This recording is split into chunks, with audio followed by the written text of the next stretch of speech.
9절에서 11절 같이 읽겠습니다. 솔로몬이 마음을 돌려 이스라엘의 하나님 여호와를 떠남으로 여호와께서 그에게 진노하시니라.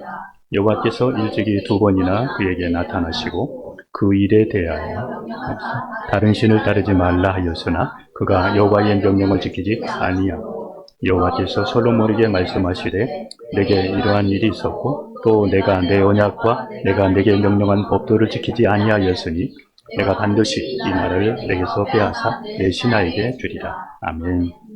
오늘은 하나님을 떠나면 불행해진다라는 그런 제목으로 말씀을 나누려고 합니다. 오늘의 이제 말씀의 이 범위는 열왕기 상하의 그런 내용입니다. 우리가 한 해 동안에 창세기부터 계시록까지 성경을 우리가 살펴가면서 또 거기에 나와 있는 그 핵심들을 나누면서 또 말씀을 나누고 있습니다. 오늘은 열왕기 상하의 내용인데, 열왕기 상하의 내용은 다윗이 죽은 후, 다윗이 몇 세에 세상을 떠난 줄 아세요?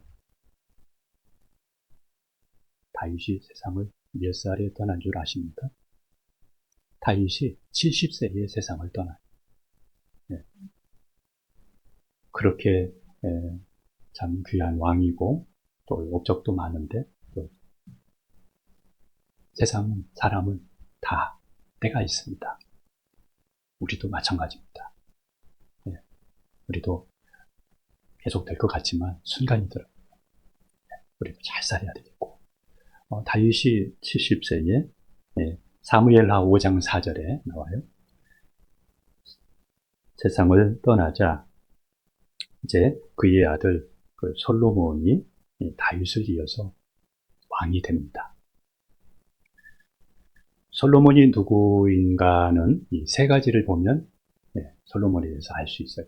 첫 번째는 7년간 15만 3천 명을 동원해서 성전을 건축해서 하나님께 봉헌한 사람입니다. 성전을 건축한 사람입니다. 7년간 13만 5천 명이 동원되어져서 하나님의 성전을 잘 지어서 하나님께 봉헌한 사람입니다. 두 번째는 솔로몬 하면 생각나는 게 지혜의 왕입니다. 세 번째는 하나님께 일천 번제를 드린 사람입니다. 열왕기라는 말은 이스라엘의, 솔로몬부터 시작해서 이스라엘의 남과 북의 여러 왕들의 이야기예요. 그래서 열왕기예요. 여러 왕들의 이야기입니다. 열왕기 상하의 핵심은 반복되는 부분들이 참 많은데, 그 핵심이 뭐냐면 하나님께 순종하는 경우와 또 하나님과 멀어지는 경우, 이 두 가지를 계속해서 우리가 보게 돼요.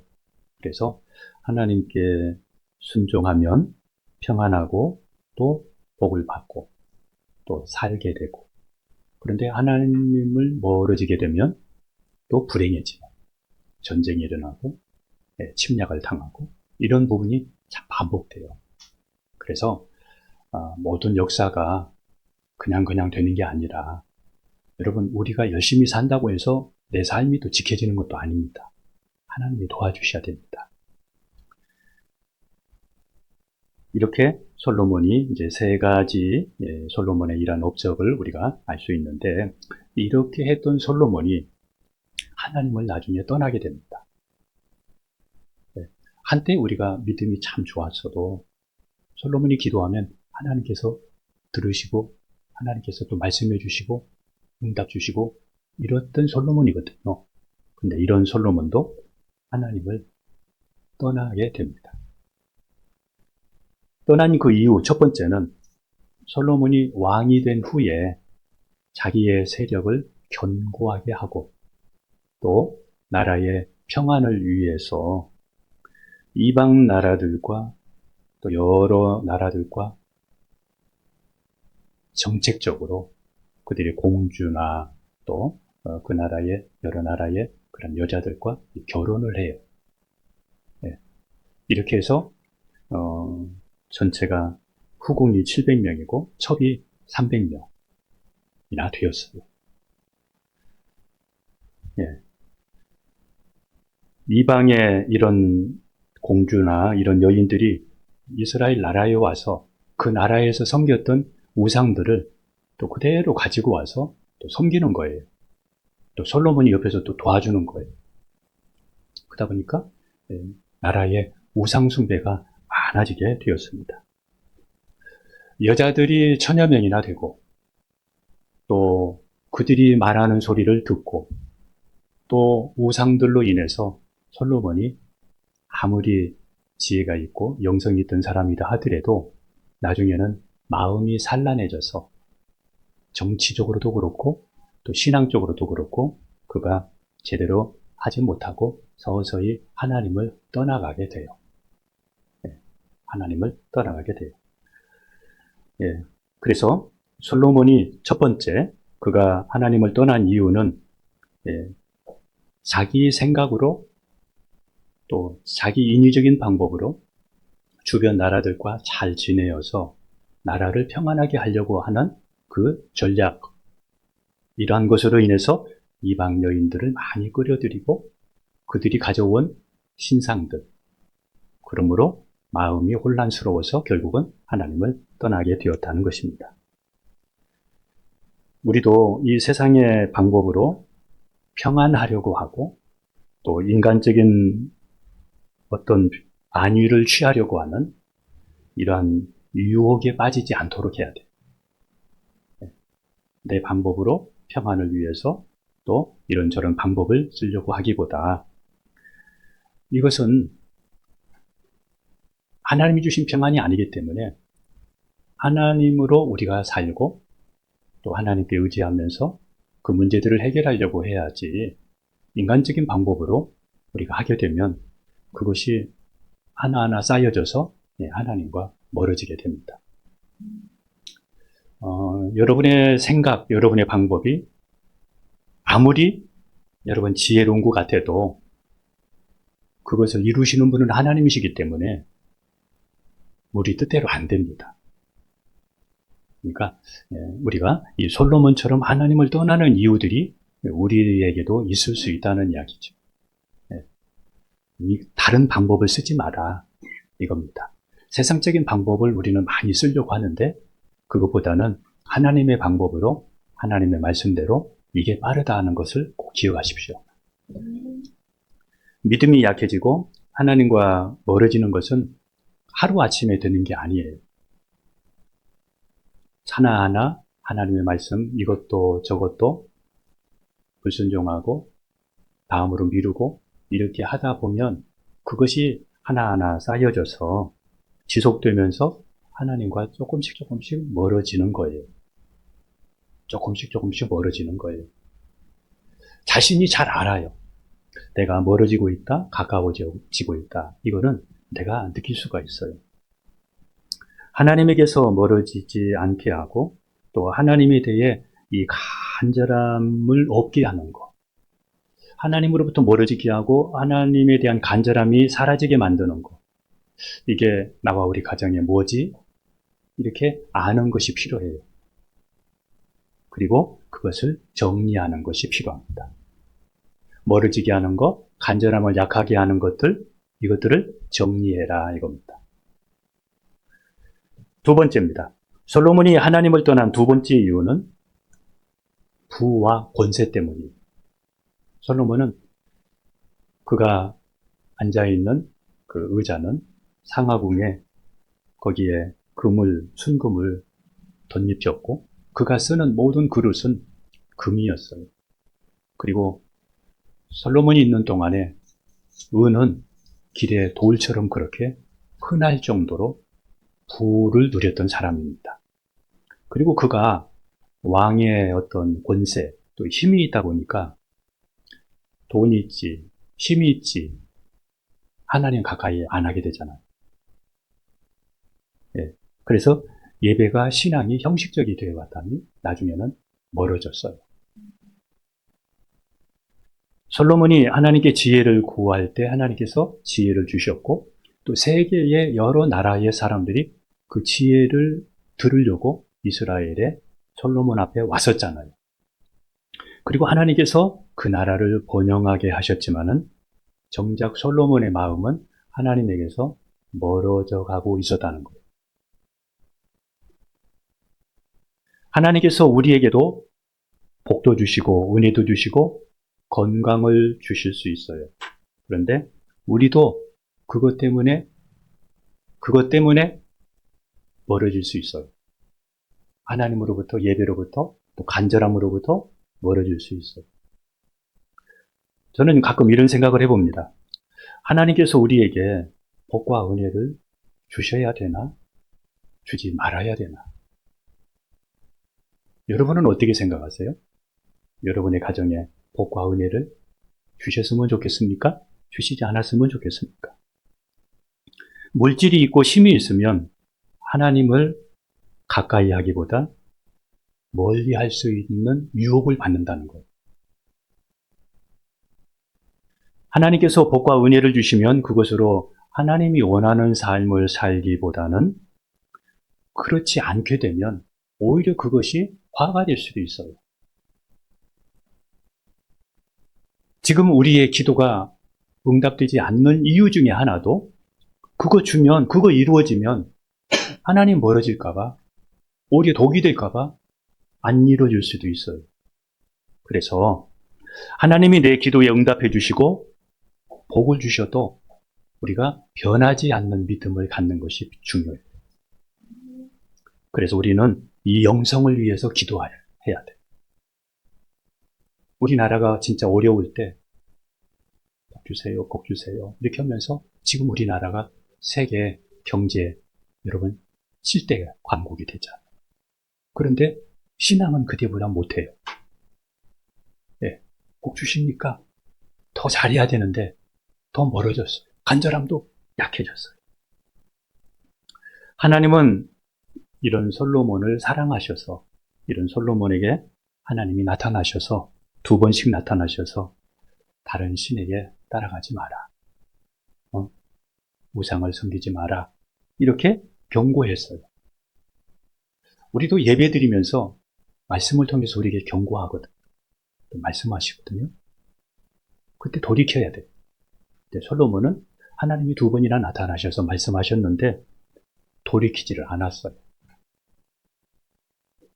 하나님이 말씀으로 책망하시면 솔로몬에게 그거 아니잖아. 책망하시면 외국 공주도 보내야 돼요. 보내야 되지 않아요?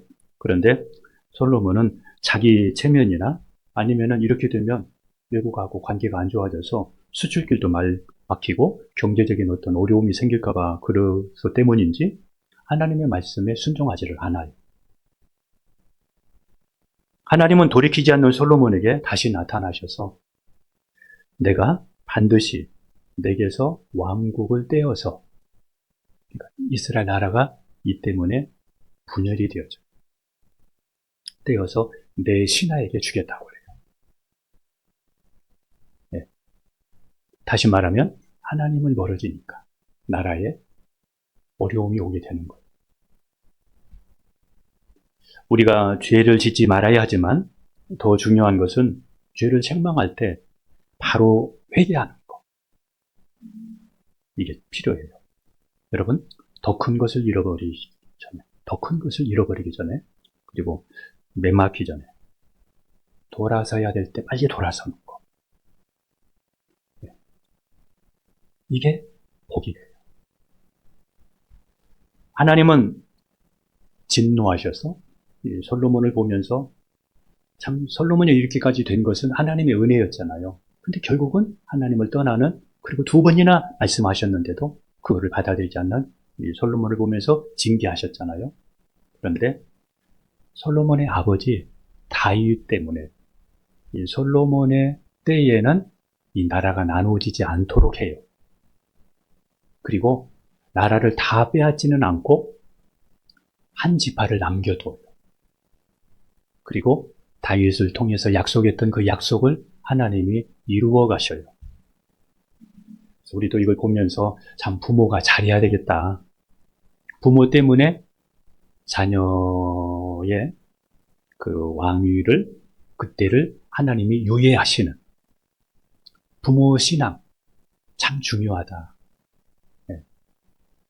그래서 부모는 흔들리지 말아야 돼요. 흔들리지 말아야 돼요. 그래야 하나님의 은혜를 입을 수 있고 또 자녀들이 또 본받으니까. 그래서 하나님께서는 이 솔로몬에게 다윗을 생각해서 두 가지의 은혜를 베푸셔요. 첫 번째는 솔로몬 시대에는 왕국을 분열시키지 않고 그의 아들 때에 분리되게 해요.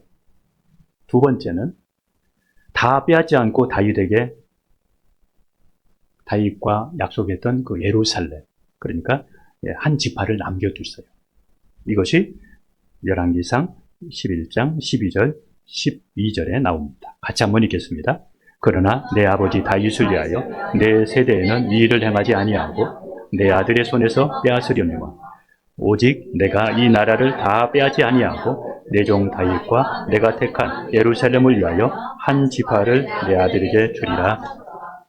하나님께서 다윗을 생각해서 솔로몬이 죽을 때까지 징벌을 유예하셔서 나중에 솔로몬이 회개하고 돌아와요. 그 유예 기간 동안에 회개하고 돌아와서 그가 기록한 것이 전도서예요. 전도서. 전도서의 그래서 내용을 보게 되면 거기에는 헛되다는 이야기가 참 많이 나와요.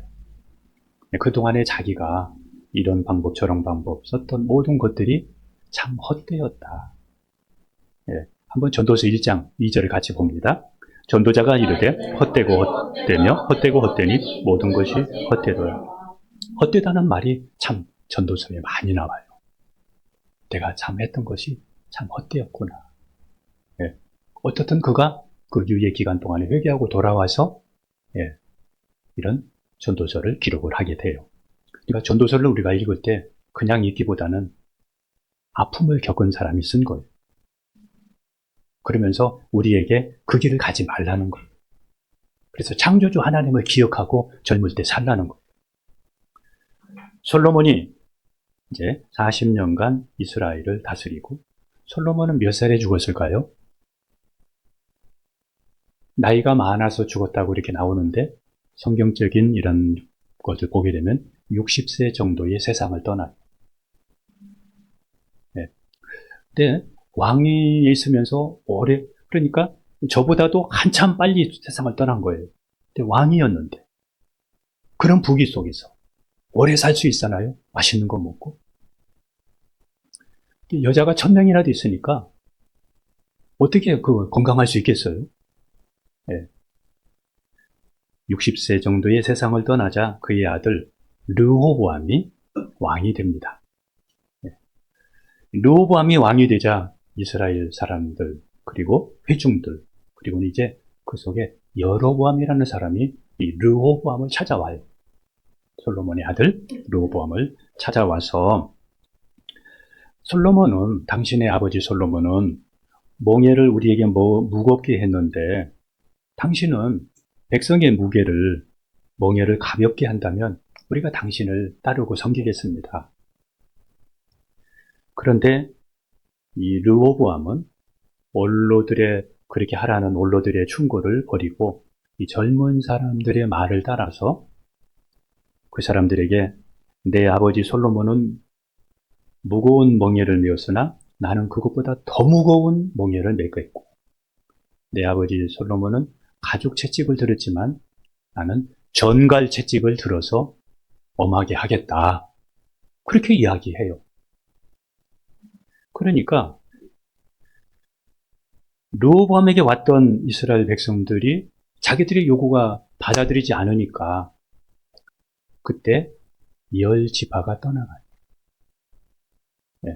떠나가서 여로보암을 왕으로 세워요. 이 여로보암은 누구냐면 북이스라엘의 초대 왕인데 이 사람이 왕이 되어져서 나중에는 북이스라엘 사람들이 성전은 남유다에 있잖아요.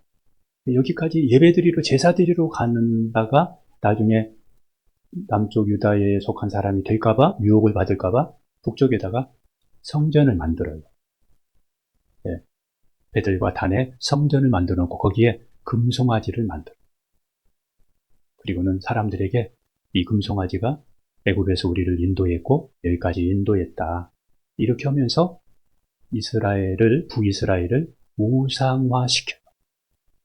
그래가지고 북이스라엘이 빨리 망하게 하는데 일조합니다. 자, 이제 정리하자면 북이스라엘은 여로보암이 왕이 되고 남쪽은 이제 10지파가 떠나고 2지파가 남았잖아요. 그 2지파가 유다 지파하고 베냐민 지파인데 베냐민 지파는 약해요. 적어요. 그래서 유다 지파에 속해요. 유다 지파에. 결국은 이렇게 해서 나라가 분열이 되었어요. 분열왕국이 되는 거예요. 이 분열왕국 시대의 성경이 우리가 지금 보고 있는 열왕기 상하, 또 역대상하, 오바댜, 또 요나, 미가, 나훔, 하박국, 호세아 이런 여러 가지 이런 부분이 이제 분열왕국 시대의 그런 말씀이에요. 성경이에요. 이제 열왕기 하의 핵심은 북이스라엘과 남유다가 망하게 되는 그런 내용이에요. 망했다. 북도 망하고 남쪽 유다도 망했다. 근데 여러분 보세요. 하나님의 백성들이었어요. 둘 다. 이 세상에서 가장 하나님이 사랑했던 백성들이었어요. 그런데 이 두 나라가 망해요.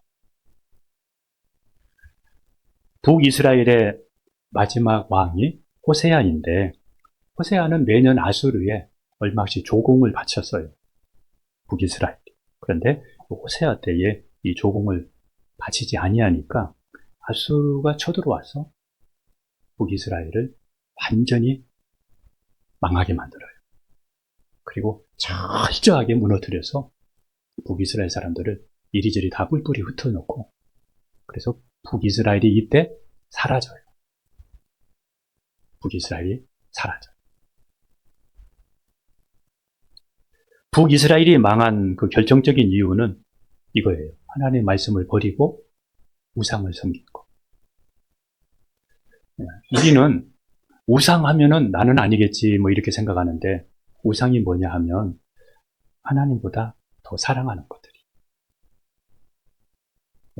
사랑하는 것들, 그것을 따라가면서 결국은 북이스라엘이 망했고 하나님보다도 사랑하는 것과 따라가니까 하나님에게서는 멀어지게 된 것이죠.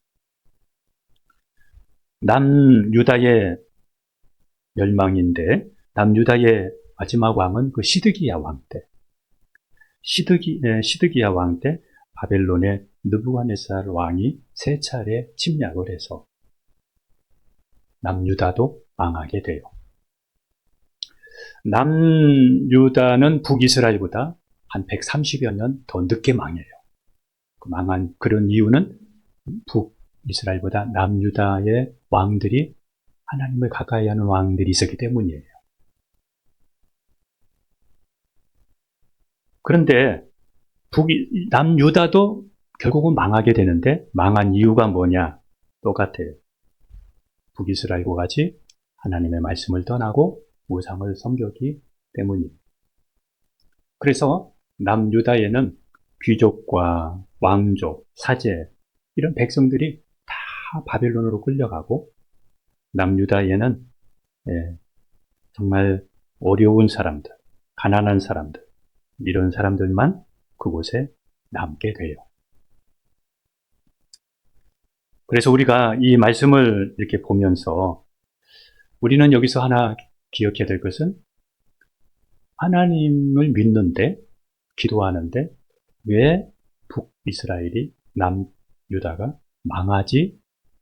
이렇게 우리가 생각할 수 있어요. 그리고 왜 다른 우상을 섬기는 나라가 왜 북이스라엘과 남유다를 이렇게 침범해서 무너졌지? 이렇게 생각할 수 있어요. 그래서 우리는 잘못하면 우리가 믿는 신보다 저쪽 신이 더 센가? 이렇게 생각할 수도 있어요. 그런데 하나님의 힘이 약해서 바벨론에 지고 아수리에 져서 북이스라엘과 남유다가 망한 것이 아니라 그들이 하나님을 버렸기 때문에 아수르를 바벨론을 매로 들어서 때린 거예요. 하나님이 그들을 매를 들어서 자기 백성을 회개하고 돌아오도록 때린 거예요. 사랑해서 때린 거예요. 하나님의 백성 북이스라엘과 남유다가 망한 이유가 동일했어요. 그러면 우리도 한번 생각해 봐야 돼요. 아, 우리도 이렇게 망할 수 있겠구나. 우리도 이렇게 망할 수 있겠구나. 그리고 하나님의 사람도 백성들도 망할 수 있다는 것을 꼭 기억해야 돼요. 하나님이 참아 그렇게 하시겠어? 아니에요. 예루살렘 성전 무너뜨리겠어? 무너졌어요.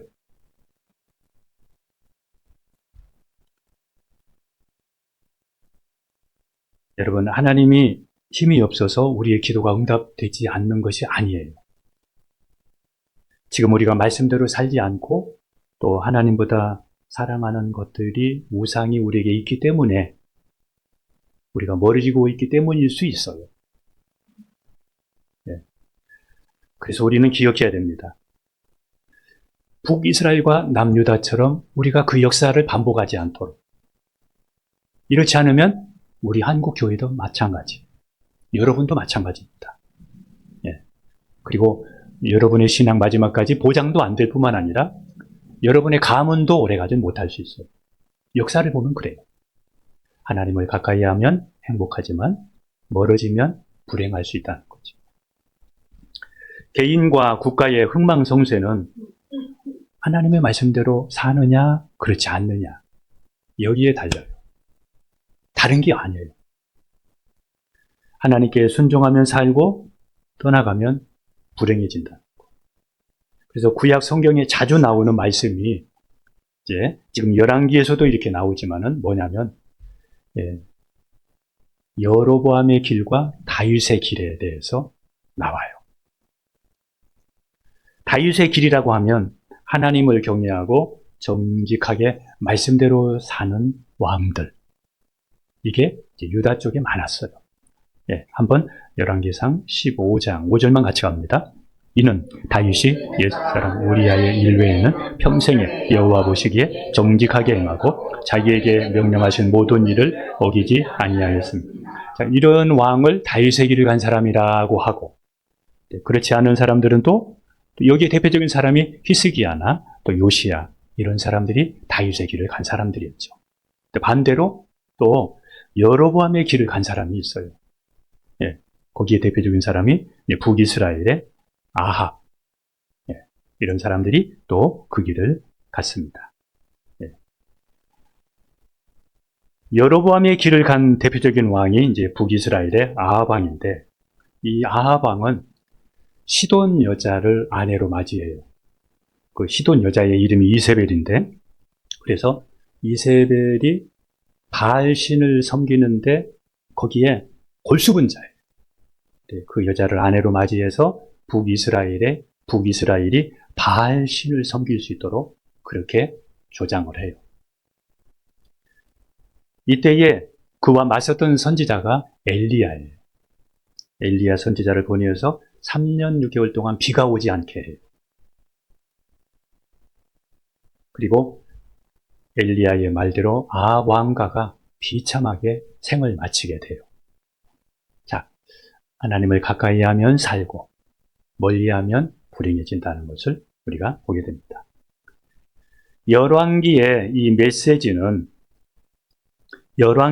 메시지는 단순한 어떤 옛날 왕들의 이야기가 아니에요. 하나님을 의지하며 살고 떠나면 불행해질 수 있다는 것을 지금 우리에게 말해주고 있는 거예요. 이게 믿음의 법칙이에요. 그러니까 우리가 이걸 알고 이거 사수해야 되겠구나. 이 반대길로 가서는 안 되겠구나. 이거를 정말 이거를 전략을 세워야 돼. 가족 대대로 이 길을 가게 해야 되겠구나. 그렇지 않으면 나라와 가정도 궁핍해질 수가 있어요. 한번 말씀 보겠습니다. 누가복음 15장 13절 14절입니다. 같이 갑니다. 그 며칠이 안 돼요. 둘째 아들이 재물을 다 모아가지고 먼 나라에 가 거기서 허랑방탕하여 그 재산을 낭비하더니 다 없이 한 후 그 나라에 크게 흉년이 들어 그가 비로소 궁핍한지라. 예. 여기 보면은 이제 두 아들이 나오는데 두 번째 아들이 아버지를 떠나는데 이거는 하나님의 백성들이 하나님을 떠나는 그 탕자를 여기서 말하고 있는 거예요. 결국에는 다 잃어버리고 궁핍해서 나중에 하나님께 돌아오게 되는 그 내용입니다. 하나님은 지금도 돌아오기를 기다리셔요.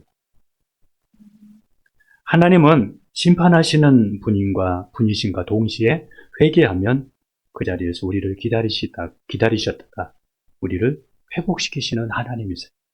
그래서 탕자가 돌아올 때 그를 아들로 받아주시고 잔치를 베풀잖아요. 그리고 다시 반지를 줍니다. 반지를 끼워주잖아요. 하나님께 돌아가는 것이 회복과 행복의 시작입니다. 이제 저는 끝으로 우리의 인생을 복되게 하는 방법, 이 두 가지를 결론으로 말씀을 드리고 마치겠습니다. 첫째는 우리 인생을 복되게 하는 방법. 첫째는 하나님을 마음을 다하고 힘을 다하고 목숨을 다해서 하나님을 사랑하고 말씀에 순종하는 것입니다. 이게 첫 번째. 한번 말씀 보겠습니다. 마태복음 22장 37절, 38절 같이 갑니다. 예수께서 이르시되 내 마음을 다하고 목숨을 다하고 뜻을 다하고 주 너희 하나님을 사랑하라 하셨으니 이것이 크고 첫째 되는 계명. 이거를 꼭 기억하십시오. 마음을 다하고 힘을 다하고 그 다음에 무엇까지 다해서요? 목숨까지 다해서 하나님을 사랑하고 말씀에 순종하십시오. 두 번째입니다. 두 번째는 내 이웃을 내 자신처럼 사랑하는 것입니다. 이게 우리가 하도 많이 들어서 가볍게 여길 수 있는데 이게 중요합니다. 한번 같이 갑니다. 마태복음 22장 39절 40절입니다. 같이 갑니다. 둘째도 그와 같은 내 이웃을 내 자신같이 사랑하라 하셨으니 이 두 계명이 온 율법과 선지자의 강령입니다. 이 두 계명이 온 율법, 구약 성경의 요약이에요. 그리고 선지자들이 말했던 핵심이에요. 하나님 사랑, 이웃 사랑. 예. 그래서 이 이웃 사랑의 정신이 우리에게 살아있는 사람은 내적인 어떤 부패로 망하는 것을 막을 수 있어요. 자, 이웃 사랑이 10계명에 5계명부터 10계명까지 10계명까지잖아요. 5계명부터. 이웃을 사랑하는 사람은 도둑질하지 않아요. 이웃의 사람을 가늠하지 않아요. 살인하지 않아요. 거짓말하지 않아요. 거짓 증거하지 않아요. 그러니까 이런 부패로부터 자기 자신을 무너지는 것을 막아낼 수가 있어요.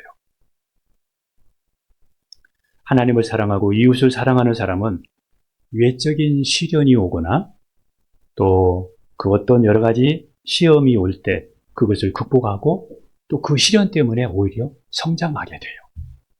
그런데 하나님 사랑과 이웃 사랑이 없으면 그냥 무너지게 돼요.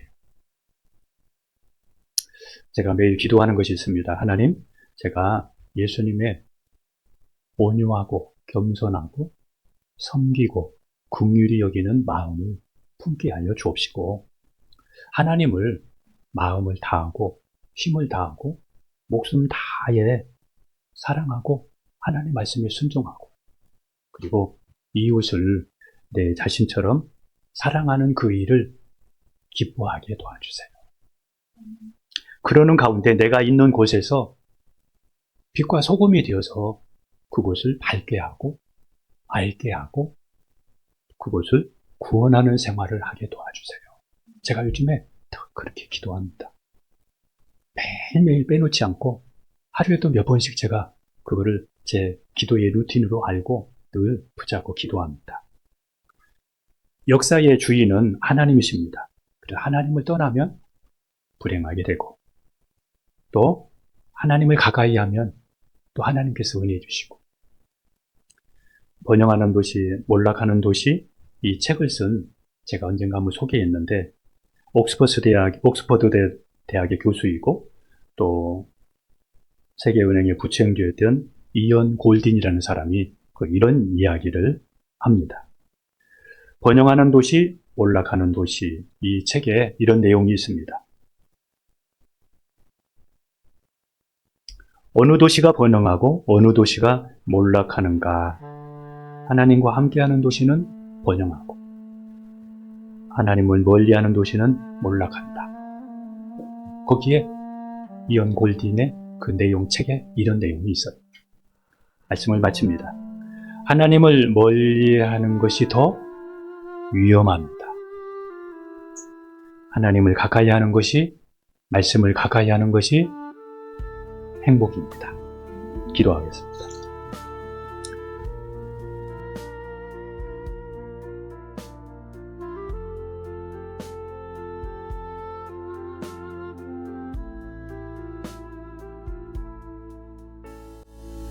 모든 걸 잃은 그날에도 나는 주를 떠나지 않았네. 침묵 속에서 무너져도 주의 이름만 부르짖었네. 전주 없이 닥친 시련이 내 영혼을 흔들어도 주신 이도 거두신 이도 오직 주 한 분이시기에 마침내 주의 손이 다시 날 일으키시네. 깊은 눈물의 밭에서 은혜가 꽃피네. 내 고통의 끝에 주의 얼굴을 보았네. 처음보다 더 복된 삶 주의 손 안에 있네. 사람은 날 비웃었지만 주께선 날 떠나지 않으셨네.